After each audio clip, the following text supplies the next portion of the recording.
السلام عليكم ورحمة الله وبركاته. نحمده ونصلي على رسوله الكريم. أعوذ بالله من الشيطان الرجيم. بسم الله الرحمن الرحيم.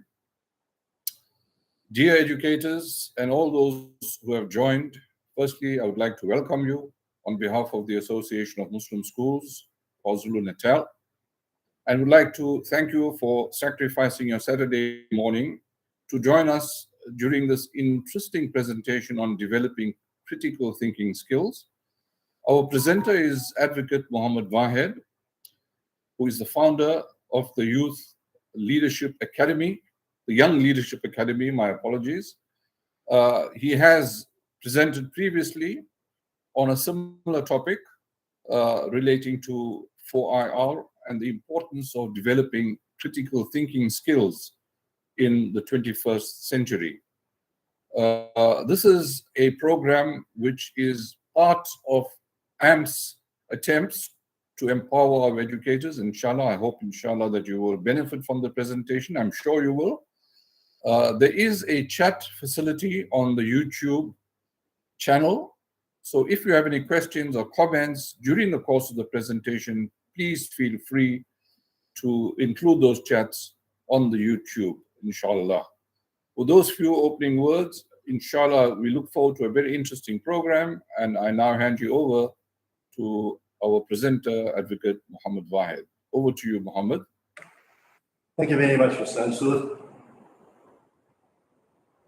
Assalamu alaikum wa rahmatullahi wa barakatuh. And good morning to all our viewers and listeners. I welcome you to this program, this webinar, topic Developing Critical Thinking Skills. This is a follow-up from the presentation that I did last year on how to compete with AI and robots and excel in the 21st century. Now there's going to be four parts to this particular presentation. The first part is the importance of critical thinking. Second part will be why we do not think critically under normal circumstances. The two systems of the brain, system 1 and system 2. The third part is we're going to have a case study and we're going to break down the different components of critical thinking. Very, very practical it's going to be. And the last part is how can we take this forward? So with those few words as an introduction, I'm speaking here from this beautiful boardroom. This is the boardroom of Orient Islamic School, and you can see it's got a history of 60 or 70 years. Okay, so let's move into the topic itself. What are the skills that are required in the fourth industrial revolution? Now you'll notice right at the bottom of this slide, bottom right-hand corner are the STEM subjects. Science, technology, engineering, and mathematics. Those are the subjects that you teach in school. These are the hard skills. The employer is requiring not only the hard skills, but also the essential or soft skills. And these are some of the essential or soft skills: mental elasticity, creativity, complex problem solving, people skills, and critical thinking. So today we're going to be focusing on critical thinking. Employers are saying, we have jobs available. Graduates are coming for interviews. However, we are not employing the graduates in many cases. Why? Because although they have qualification, tertiary qualification, they are not ready for the working world. And one of the reasons why they're not ready for the working world is these essential skills are lacking.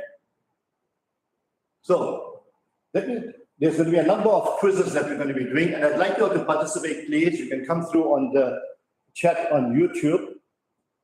So here's a quick quiz for you. A truck driver was going the wrong way in a one-way street.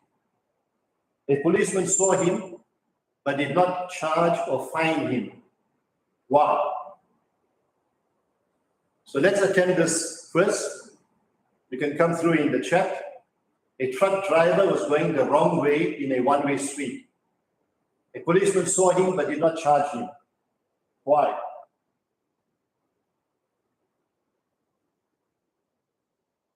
Those of you who don't have the chat facility, it's fine, just think about it, and then we'll see whether your answer is correct. Any responses?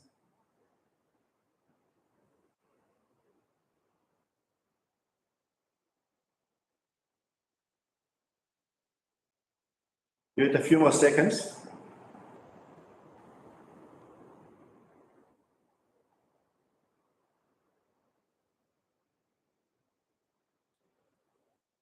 Okay, let me give you the answer. Most people get this wrong. They give answers such as maybe the driver bribed the policeman. Maybe the policeman just turned a blind eye. Maybe the driver made a mistake. And a whole host of other reasons. Okay. However, very few people get the answer correct. And we are very, very lucky. Someone has given us the correct answer already. So one of the answers is he wasn't driving, just walking down the street. Two people gave that answer, S. Mohamed and A. Sharif. Absolutely. Majority of the people don't get this answer. So because he was not driving the truck, he was merely walking down the road. Generally, about 90% of the people get this, the answer wrong. This is what is required in critical thinking. However, unfortunately, schools and colleges do not teach critical thinking to their students. It's not part of the curriculum. The good news is that critical thinking can be taught, not only to the gifted students, but to all students. So what is critical thinking? Some people are of the misconception that it is about criticizing people. It's not about criticizing people. Critical thinking, simply defined, is the objective analysis and evaluation of an issue in order to form a judgment. Objective analysis, evaluation of an issue in order to form a judgment. And not doing critical thinking means accepting something at face value without pausing to consider whether it is sensible or justified.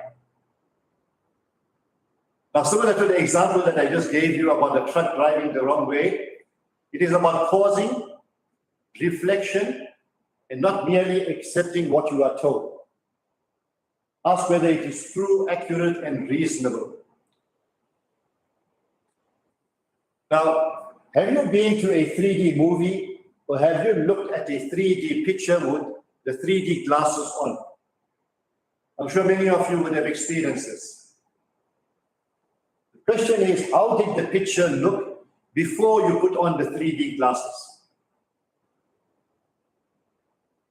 The picture normally looked misprinted. The movie looked very blurry, very hazy.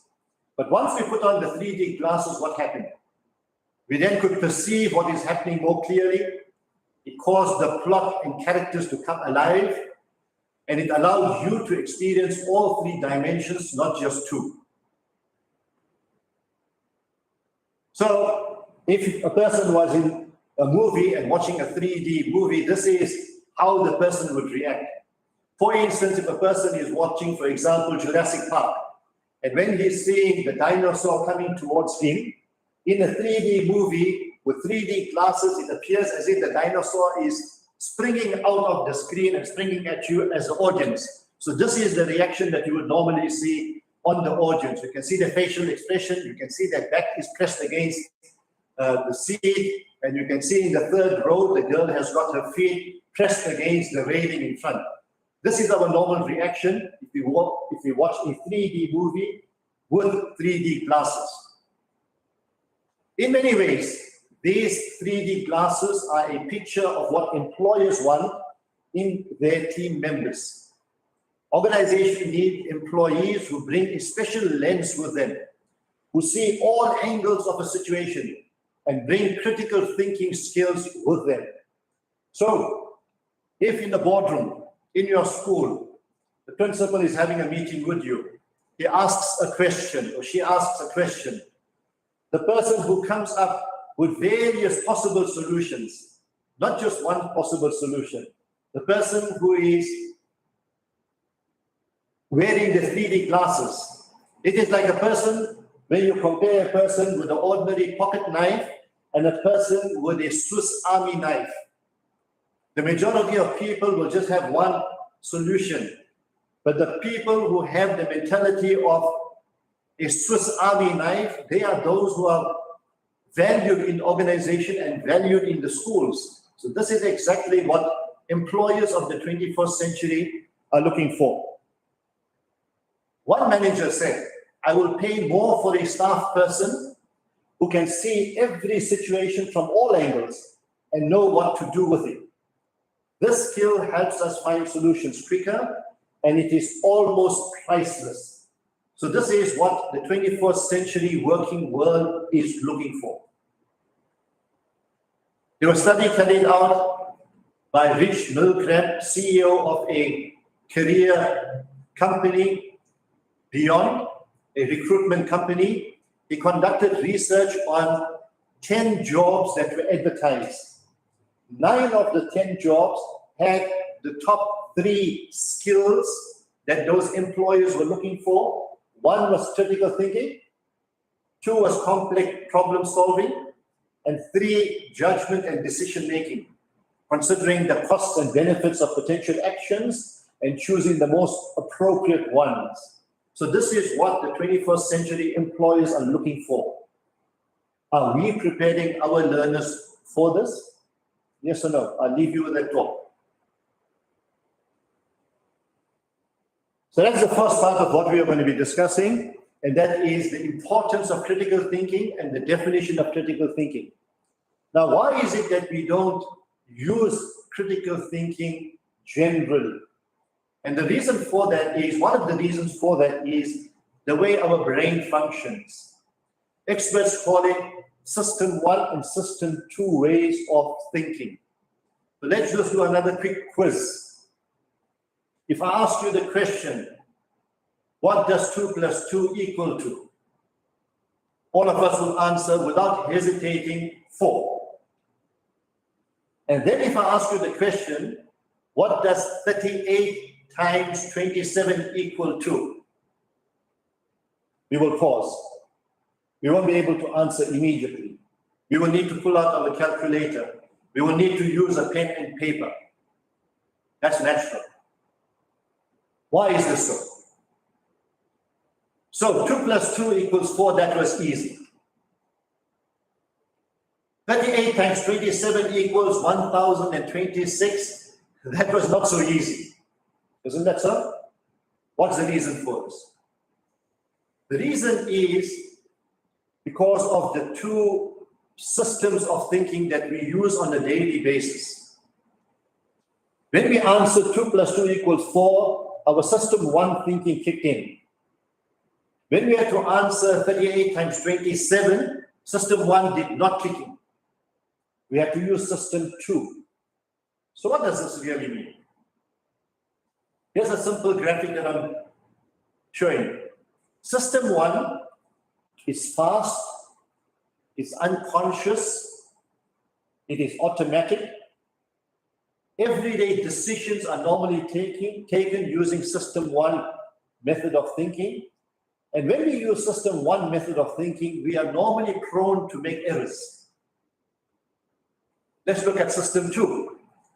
System 2, it is slow, it is conscious, it is effortful, lots of effort is required. Complex decisions are taken when we use system 2. And as compared to system 1, which is prone to error, system 2 is more reliable. So let's just unpack this a little more. System 1 is reflexive. It is a gut feeling, immediate answer, intuition. There's no waiting and there's no thinking. It is involuntary and not in your control. There's no time to pause, no time to calculate, no time to make an effort. It's full of speed. That is system 1. System 2, on the other hand, as I mentioned, is patience, concentration, thought and effort, analytic, reasoning. And I'll give you typical examples of this in a moment. So, When we are asked why the police did not find the person going in the opposite direction to the traffic, if system 1 kicked in, our answer would have been wrong. However, those of you who use system 2, you are more analytical and you gave the correct answer. System 1 knows everything and is very arrogant. It is fast, uncontrolled, automatic, everyday decisions. However, if you apply it to something that is life-changing, it will err. So what do we use system 1 for? For walking, for driving, purchasing everyday items. When we get into our car, we put our key in the ignition without even thinking about it. If it's a manual vehicle, our foot will go automatically on the clutch, etc. So, this is system 1 thinking. Do not use it for career choices. Do not use it for making investments. Do not use it for choosing leaders. System 2 is calculating, deliberate, and rational. It requires choice and concentration. So give your life-changing decisions to system 2. So that gives us an idea why quite often we do not use critical thinking, because we are using system 1, whereas we're supposed to be using system 2.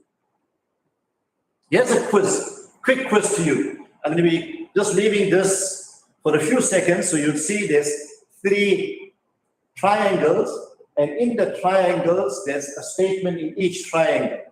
So please have a careful look at the 3 statements, and then I'll ask you, what have you seen?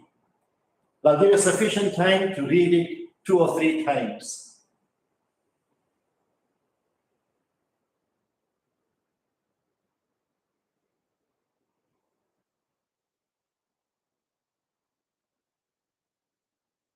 Okay, so I gave you sufficient time to read it at least 3 times.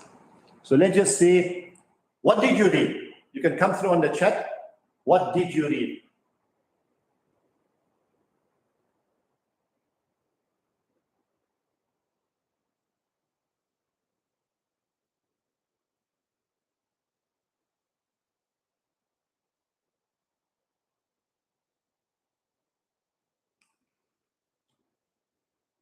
You can answer in the chat, what did you read?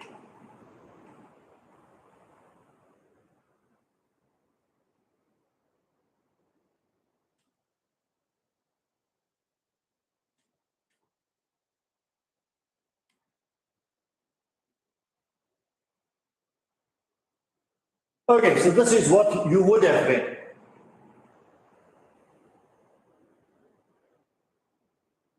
You should have read Paris. If those of you read Paris in the spring, once in a lifetime, bird in the hand, that's incorrect. So what do you really see? Paris in the spring, once in a lifetime, bird in the hand. So why many of us would have read without identifying the second the second a, and the second the in those 3 statements. Why is this so? The reason is because system 1 kicked in. When we read those statements, system 1 kicked in, no effort, automatic, lazy, and so forth. But if system 2 kicked in, we would have got the correct answers. Now, every so often, system 2 becomes saturated and tired because it consumes huge amounts of energy. Now, when are we the most tired? When we get home from school, when they get home from training, when the kids get home from tuition, from classes, from sports, that's when we are most tired. And when we are most tired and we get home, we just want to put our feet up. And if anyone asks us questions that require system 2 thinking, what do we normally tell them? Ask me tomorrow. Ask me later. Why? Because it requires deliberation. This is what we would normally do. That is the time when people who are pushing their particular agendas, they work on us, whether they are politicians, whether they are advertisers, etc. So when we are tired, when we go home, when you refresh, when we're sitting down with our feet up, some of us might want to watch TV. So between 6 o'clock and 8 o'clock, when we are relaxing, then what happens? Then we are bombarded by these messages, whether it is by the advertisers, whether it is by the politicians, whether it is now we had COVID in the past 2 years, so we've been bombarded almost on a daily basis with messages, and the messages that we were bombarded were the one view about vaccines, yes or no. But the other view we were not being given in most cases. Again, this war that's taking place in Ukraine, we are being bombarded, and you notice the people who want to convince us are giving us that information on a daily basis at a time when we are tired.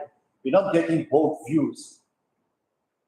So here's a very good example of this. You will remember around April, May of 2020, when coronavirus just struck. And in India, the situation was very, very bad.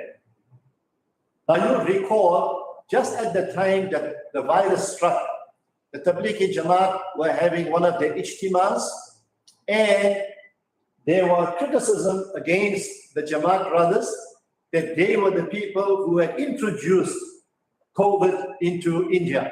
Lots of them were arrested, they spent time in jail, and they were even prosecuted. Now, I'll give you an example of how the people who have got one agenda, what they do, repeatedly, they will be bombarding you with that one agenda. So here's a typical example. Deepak Chaurasia, he is one of the anchor in one of the TV stations there in India, and over a period of almost 30 days, every day the same message was being given. Not only the same message, but misrepresentation. So you'll see his words. First he started off with the Tablighi Jamaat, Tablighi Jamaat, Tablighi Jamaat. And thereafter he moved it into the Taliban Jamaat, because we know Taliban, everyone's got a negative connotation. So he was linking the Taliban Jamaat to COVID. So I'll play this for you, a minute or so, and then we'll continue. Just bear with me, please. वो अपने channel पे कुछ भी चला उससे मेरा क्या मतलब, मेरा चैनल क्या चलाता है उसके लिए मैं रिस्पॉन्सिबल हूं ना। नमस्कार, मैं हूं दीपक चौरसिया। रात के 9 बजने वाले हैं और खोज खबर में वक्त है खबर लेने का और खबर देने का। तो तबलीगी नहीं, तालिबानी जमात, मैं इसलिए कह रहा हूं क्योंकि तालिबानी मानसिकता की सोच रखते हैं पूरे देश में। भेज दिए तालिबानी सोच रखने वाले मौलाना, तबलीगी नहीं तालिबानी सोच रखने वाले जमात के मुखिया मौलाना साद। और आज मैं ये कह रहा हूं कि मौलाना कब तक खैर मनाएगा। कोरोना फैलाने वाला मौलाना साद, पूरे हिंदुस्तान में मौलाना साद के मरकज से निकले कोरोना बम की गूंज। शक यही गहरा रहा है कि कहीं कोरोना फैलाने की घटना सोची समझी साजिश तो नहीं। ऐसे में सवाल यही है कि मौलाना साद बचने के लिए और कितना झूठ बोलेगा। कोरोना वाली फैक्ट्री यानी तबलीगी जमात का आका मौलाना साद किसी शातिर अपराधी की तरह अपने पत्ते बिछा रहा है। कोरोना फैलाने वाले मौलाना पर शिकंजा कस। मोदी के नाम का डर इस कदर है कि उनके पसीने छूट रहे हैं। तो सवाल ये, वो अपने चैनल पे साजिश रची गई तो पाकिस्तान को भारत का साफ संदेश है, छेड़ेंगे तो छोड़ेंगे। Okay, so you would have noticed over a period of 30 days, regularly this message was being put out to the public. So even the people who were neutral, they would buy into this and they will conclude that the Tablighi Jamaat, in fact, or the Taliban Jamaat, as he mentioned it, were the people who spread coronavirus in India. And then the court case took place, and the court then found them not guilty. And this was reported. Foreigners made scapegoat over COVID, court on Islamic sect event. Bombay High Court slams government, Tabligh is scapegoat to warn Muslims, and so forth. And then look at the audacity of this particular person. And when he was confronted, but now did you not give false information deliberately? He totally denied it. और इसी पर बात करने के लिए कि आखिर अली खान साहब जो कि स्पोक्स पर्सन है तालिबानी जमात के, मेरे साथ मुजाहिर रहमान साहब जुड़ेंगे, ये भी मेंबर है तालिबानी जमात के। दीपक जी, आपने तबलीगी जमात को तालिबानी जमात जानबूझ के कहा है या गलती से कहा है? नहीं, मैंने नहीं कहा, माफ कीजिएगा, हमने इस शब्द का इस्तेमाल नहीं किया। शोएब जमाई, मेरे मुंह में शब्द मत डालिए, अगर मेरे मुंह में शब्द डलवाएंगे तो दिक्कत होगी। और मैं आपको साफ साफ बोल दूं, मैंने तालिबानी जमात शब्द का इस्तेमाल नहीं किया है। शोएब जमाई, अपने कान का इलाज करवा लीजिए। नहीं, आप अपने प्रोड्यूसर से कहिए रिवाइंड करके आपको दिखा दे आपने तालिबानी जमात कहा है। गलती हो गई होगी। ना, बिल्कुल नहीं शोएब जमाई। Okay, so you saw the reality of that when he was confronted after the court case was over, that you deliberately misrepresented the facts and you used the words Tablighi Jamaat and thereafter Talibani Jamaat, and he's denying it on air. So friends, this is the reality. This is what happens when we do not look critically at anything, whether it is news, whether it's the newspapers, whether it is TV, whether it's a radio station, whether it is social media, and on social media, it's even worse now. And let me just give you two more examples. और इसी पर बात, Let me give you two more examples. Even the newspapers, quite often they are caught out in misleading the public. Sometimes inadvertently, and sometimes they're actually lying. So here we know about a few incidents that occurred with our own Sunday Times, and thereafter they reported that, okay, it was false reporting, we are very, very sorry. And some of the journalists received awards, national journalistic awards for their research and these reports.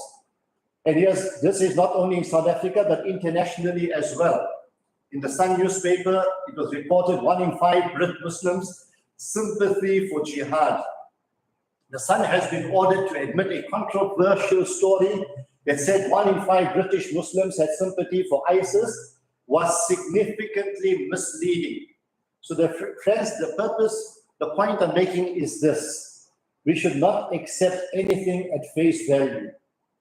We should try and get system 2 to be thinking. And this is what we need to pass on to our youth as well in schools, in our classes. Social media has made it even worse. Now with social media, there's so much of misinformation.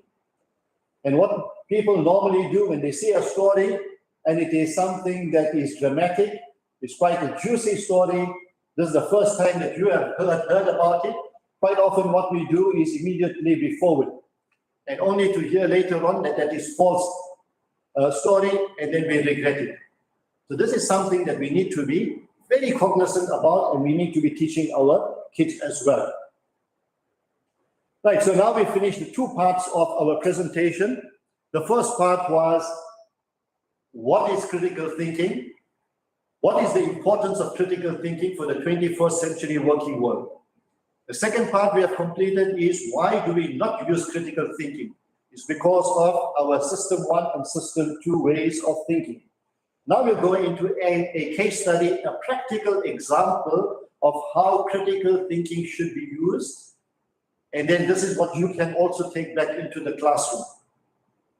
So here's a case study that I've been using for the past number of years. Provide a solution to the following problem. You live in an area where flooding is common, which wreaks havoc when it occurs, with massive damage to infrastructure and even loss of life. You notice that sandbags are not efficient to stop the flooding. The sand cannot prevent the water from penetrating. What solution can you come up with? So I want each one of you, just apply your minds to it, please, for a couple of minutes. So just imagine that there is flooding that occurs in front of your house. This happens regularly, year in and year out. You can anticipate that it's going to be coming certain time of the year, certain time of the month. How can you prevent the flooding? But you must bear in mind, what we require is a solution that is cost-effective and is practical. So if you say, let's build a dam, that is a solution, but it's a long-term solution, very costly. If you say build a wall or a trench, it's not practical because the river might be running through your entire city or town. Recently, we had the floods in Ladysmith. They've got a river that runs almost through the entire town. So it's not practical to build a wall to prevent the flooding. Planting trees is something that is practical. However, it's a long-term solution. To go and live on higher ground is not practical. So what I want you all to do, please, is come up with a solution which is cost-effective, which is practical, and one further thing, whatever solution you are using, when the flooding is over, you can then transport it somewhere else and we can use it in another flood area. So I'll give you a few minutes. You can come through in the chat as well. Let's see what your answers are, and then we will use critical thinking, the different steps of critical thinking to answer this problem.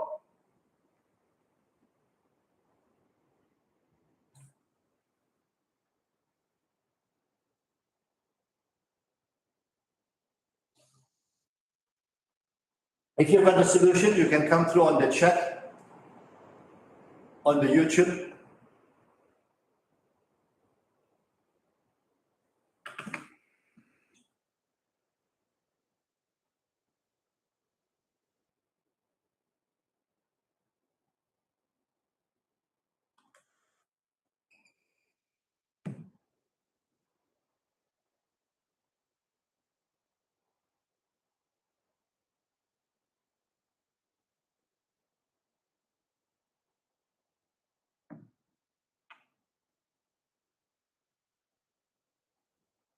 Let's see if any answers are coming through. Nothing yet.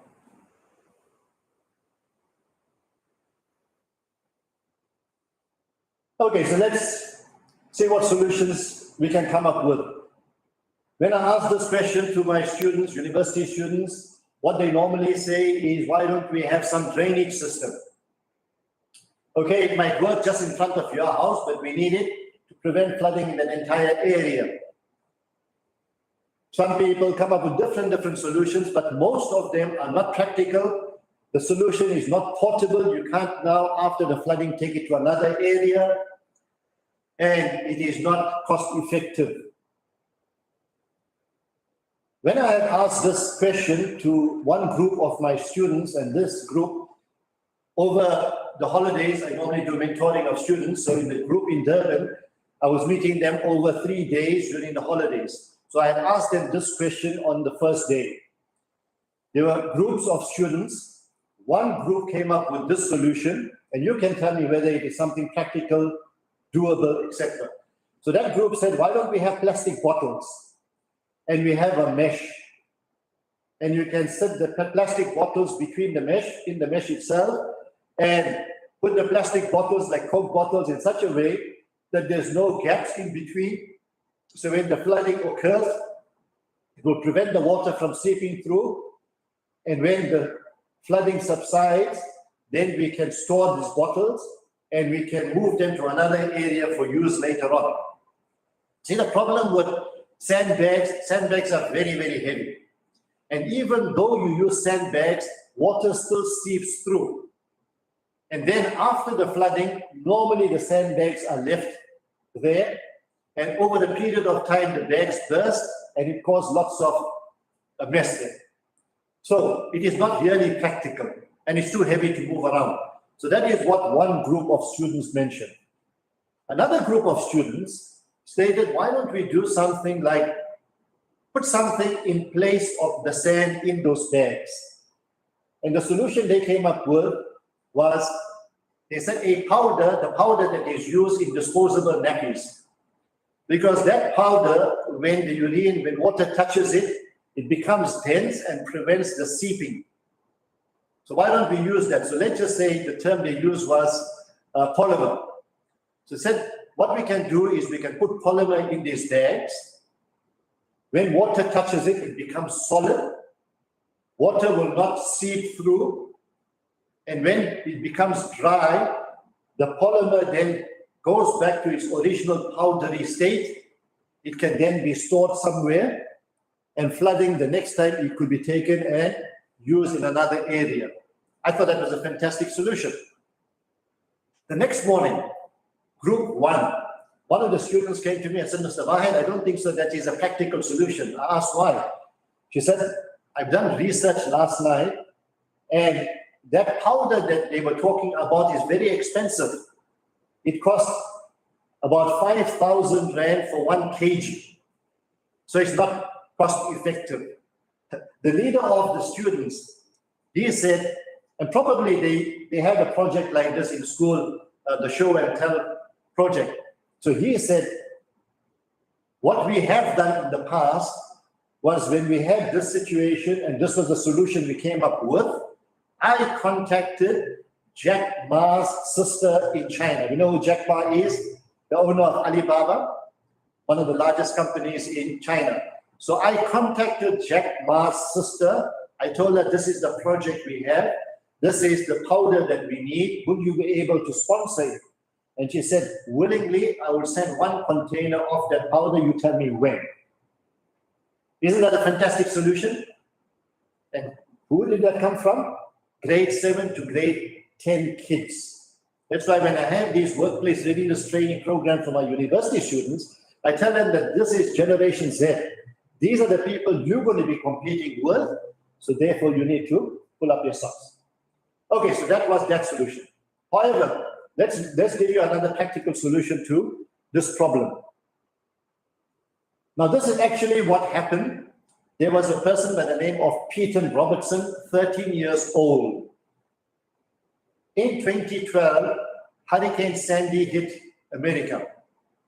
And he realized that sandbags, traditional sandbags, were not practical. He noticed that they were heavy, they were ineffective for the job of controlling water. So what would work better? Now, he then used critical thinking analysis, the steps, which please pay attention, and then this is how it should be used in practice. So firstly, Peter began thinking about the sandbag problem. He put on his 3D glasses to solve the problem. He took the first step in critical thinking. He observed the problem. So there is flooding, there is a problem. So the first part of critical thinking is observation. What did you observe? You observed about sandbags, they were heavy and they did not work well. With those observations, he began the process of analyzing the situation. That is the next step in critical thinking process. What is analyzing?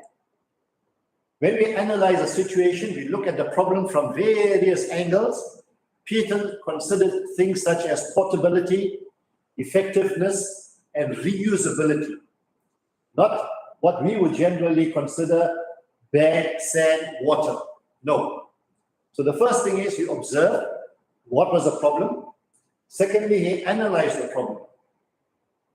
Then what did he do? After thinking about the situation, it is time to define the goals for the solution. This is where you ask, what would better look like? So here what we're doing is we're looking at the final solution. We're observing the problem, we're analyzing the problem, now we're looking at the final solution. We're not coming up with solutions, we're looking at what the final solution would look like. What would better look like? So, this is what Peter thought. What does a better sandbag look like in your mind? It must be lightweight, it must work well, and it must be reusable. So that is the final product that he wants with these elements in it. So first he observed, then he analyzed, then he defined the final solution. Those ideas are not solutions. They are guides for the exploration that must occur in order to zero in on the solution. So the fourth stage is exploration. At first, when we are in this stage, we are still thinking in an open-minded way about possibilities that meet the criteria we have set out during the definition stage. We know the definition stage, it must be lightweight, it must be portable, it must be practical. Now we're thinking of solutions. So this is the exploration stage, bearing the final solution in mind. So there are lots of possibilities. And during the early part of exploration, all possibilities are valid. This is similar to brainstorming. Once various options have been outlined, it is time to do some comparing and decision making. Which solution is the best one? Which one will we go forward with? Right, so that is the fourth stage. Peter decided that a bag containing an expandable polymer would work best. It is lightweight, it is easy to transport. When it gets wet, it becomes dense, prevents seepage. After the storm, the polymer in the bag dries up, returns to its original state, and fifthly, it can be stored and reused. So this is one of the solutions he came up with. Peter applied his critical thinking skills to come up with the solution. But that's not the end of it, because at that brainstorming stage, there's various solutions on the table. Now it has to be experimented on. Prototypes have to be built. Those prototypes have to be tried out. And if it is not working out, there has to be reiteration. Tried out again, further reiteration until we have the final prototype. So he did experiments, he ran tests to make sure his solution would work. So what was he doing? This is the fifth stage of critical thinking process. He was doing the last step in the process, evaluation. Do you think Peter's ideas would pass the rigors of evaluation? What do you think? Yes, it did. In 2013, Peter, a 13-year-old boy, he won the prestigious title of America's Top Young Scientist for his Sandless Operational Sandbag, or SOS. So what are the different stages of critical thinking? He achieved this through applying critical thinking skills. First, he observed what is the problem. Then he analyzed the problem. Thirdly, he defined the goals. What must the final product have in it? Fourthly, he explored the brainstorming session. And fifthly, the trial and error session. That was the stage where he experimented. And eventually, after doing the evaluation, he came up with his final solution. So critical thinking might sound difficult, but it is really not. It is simply a process of analysis, evaluation, and application used to solve problems.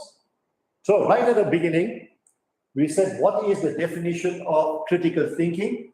We said it is analysis, evaluation, and application. So there it is in simple terms. This is what we need to do. This is how we need to solve problems. This is what we need to teach the youth, the children in our care, the learners in our care. That is how we can prepare them for the 21st century working world. Now, this is something I came across. One of my university students, he mentioned this, Noah box wall. Fantastic solution. Simple. And all the things that we mentioned, it must be lightweight, it must be portable, storable, it could be used elsewhere, and not very costly. So how does this work?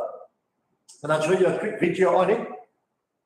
When flooding occurs, as you can see in the photograph at the bottom right, one person can do it himself or herself. Take this Noah box. There's it stacked there on the left-hand side at the bottom. Just clip them on. There's a clip that clips on each of these barriers, and in no time you can have that entire area divided away from the water. And the beauty part of it is the weight of the water prevents this barrier from toppling over. Fantastic idea. Now, whoever thought of this idea would have been using their critical thinking mind. So yes, I'll show it to you before. Yes, let me just show you how this works in practice.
Isn't that a fantastic solution?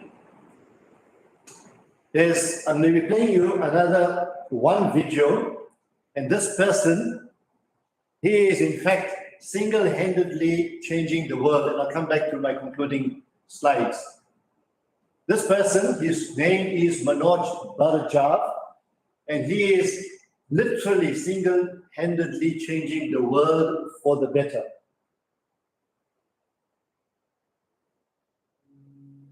Let's watch this. How do you bring lights to billions of video. people, prevent millions of tons of air pollution, and ensure clean water for everyone? Watch.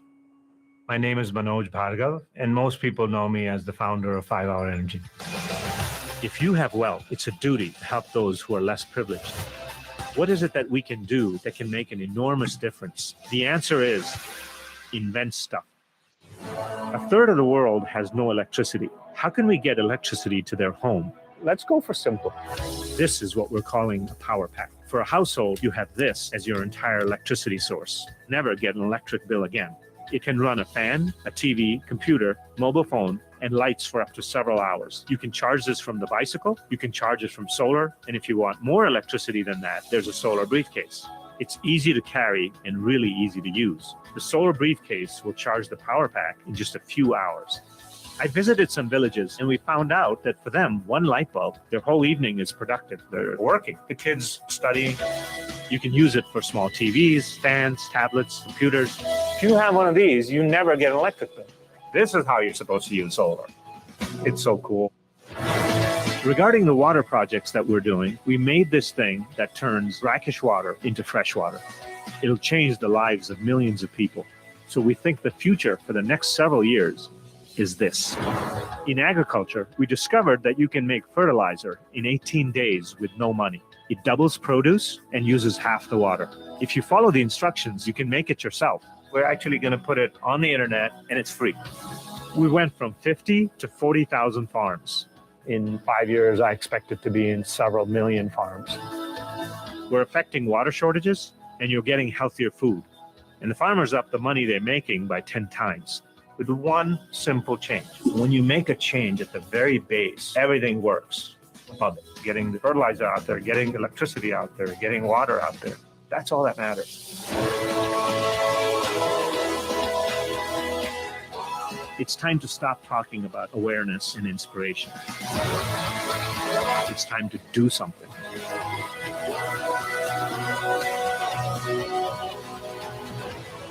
Let's do something really great.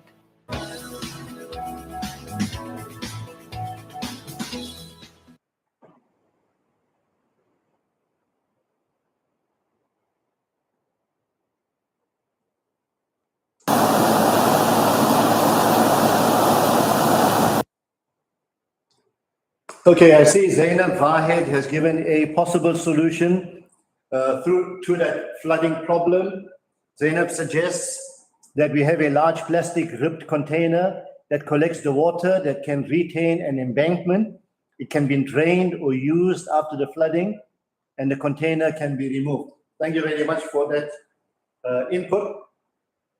Okay, so we've discussed 3 out of the 4 parts of what we're supposed to discuss. The first one was what is critical thinking, what is the definition of it, as well as why is it so important.